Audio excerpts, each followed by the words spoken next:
नङालै खोमा नोंस्रा आदाजों बुजा जालाय होसो जालाय बेफोर गासैनिबो ओंथिखौ बुजियासै आच्छा अके आइ लाभ इउ लाजियासै नों माखौ लाजिनो होनदोंलाय इंलिसनि बुंनायखाय लाजिबाय नामा होमबा बर'आव बुंसै आं नोंखौ गोसोथोयो सावलिया कुनिमा होदोना सानजारि मिस्टार सानजारि होनबासो दाय जाया बियो बिसोर जायगा मोनदों मिस्टार सानजारिया कुनिमा होदो दे नों कुनिमा होगोन मा होनदों आयै गावजों मार्बल गेलेफानो खिन्थादों मार्बल गेलेनो आं गेलेफागोन दे आं गेलेफागोन दे होमबा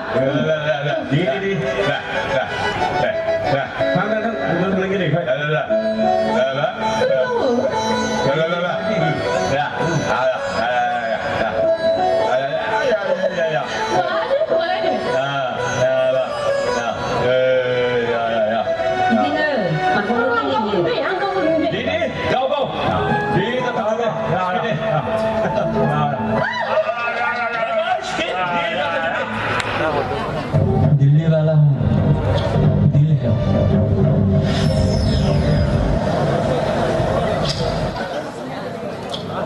तुम दिल्ली वालों ने हमारे नॉर्थ इंडिया के लड़कियों के साथ कितना गैंग रेप किया कितना मर्डर किया उसका कोई हिसाब नहीं है और तो बोलता है कि दिल्ली वाला अच्छा है दिल है दिल्ली में दिल नहीं है इसलिए तो बेरम घटनाएं होती रहती है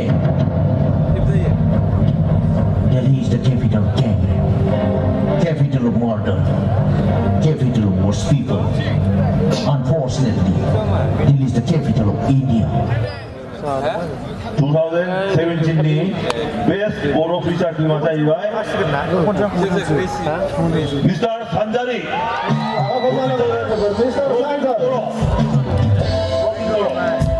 고민도랑 당고정 가운데 왔다고 랑고이다가 거기 가올랭이 잡아요 그 상태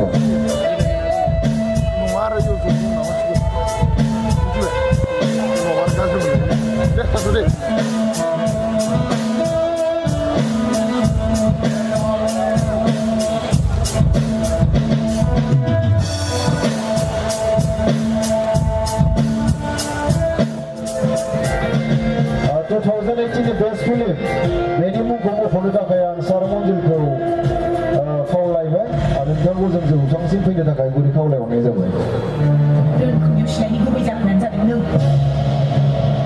cho nó đang suy là nên cũng bây giờ hắn ra đến đâu lần nữa आं जेबो बुजिस'नो हायाखै आं हादिनै मा जादों गोसोआ मानो बाज्ल'खांदों आरो बे समायना बुहुमखौ मानो समायसिनो नांलांनो बेफोरनि थाखायनो दायना बुजादों रायजो राजाफोरजों बेखौनो आरो आंनो लानोबाव लाइट बेक करेছে लाइट बेक 2018नि बेस्ट फिल्मआ जाहैबाय बे फिल्मआ जाबाय 2018नि best film So I'm requesting Pongos Lari director to come upon the stage. 2018 the best film is by B.